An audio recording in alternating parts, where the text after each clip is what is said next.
નમસ્કાર, હું છું પ્રિયા અને તમે જોઈ રહ્યા છો જનતા કી જાણકારી ન્યૂઝ। નજર કરીએ આજના સમાચાર ઉપર। અમદાવાદના ડીજે ટોયોટાના જનરલ અને આસિસ્ટન્ટ મેનેજરે ખોટા કાગળો બનાવી આશરે 15 જેટલી ગાડી બરોબર વેચી 9 કરોડ ઉપરનું કૌભાંડ બહાર આવતા સોલા પોલીસ દ્વારા બંનેની ધરપકડ કરી છે। આ આખી છેતરપિંડીની વિગત જોઈએ તો ગ્રાહકો પાસેથી અલગ અલગ મોડલની જૂની ગાડીઓ નંગ 15 કે જે શોરૂમ કંપની દ્વારા ખરીદ કરેલ નથી, તેમ છતાં કંપનીના નામે ખરીદ કરી તે ગાડીઓ બારોબાર વેચી નાખી તે પેટેની રકમ જે તે ગ્રાહકોને ન આપી કે કંપનીમાં જમા ન કરાવી રૂ 9,71,43,307 જેટલી માતબાર રકમ પૂર્વ આયોજિત કાવતરું રચી બારોબાર ગેરકાયદેસર રીતે મેળવી કંપની તથા કંપનીના ગ્રાહકો સાથે છેતરપિંડી વિશ્વાસઘાત કર્યાની ફરિયાદ તારીખ 4ના રોજ સીઈઓ રજનીશભાઈ સુભાષભાઈ અરોરા દ્વારા કરવામાં આવી હતી।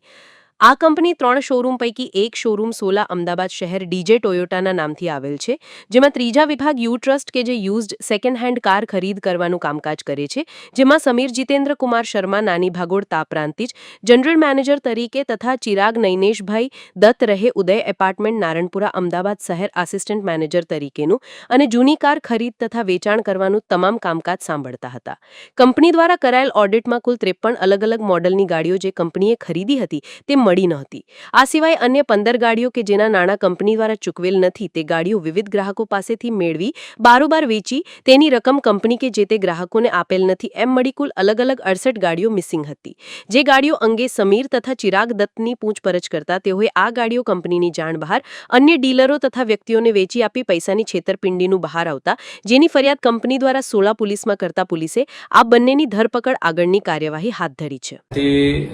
ગાડી ખરીદવાનું કામ કરતો અને ત્યારબાદ આ ગાડીઓ તેમના સ્ટાફ બારોબાર ડીલરોને વેચતા હોય છે। તે અંગે તેઓએ ગાડીઓનો તેમનો સ્ટોક અને હિસાબ ચેક કરતા તેમાં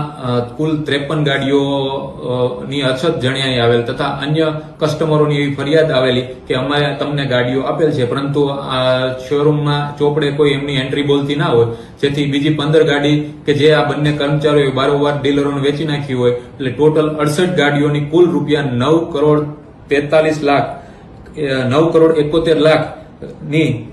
9,71,43,000ની ફરિયાદ નોંધાયેલ છે, જેમાં તેનો મેઇન આરોપી તરીકે સમીર શર્મા છે જે જનરલ મેનેજર છે તથા બીજા આરોપી તરીકે ચિરાગ દત્ત છે જે આસિસ્ટન્ટ જનરલ મેનેજર છે। આપણે શું કાર્યવાહી હાલ બંને આરોપીને ગુનાના કામે ધરપકડ કરેલ છે, તેઓની પૂછપરછ ચાલુ છે।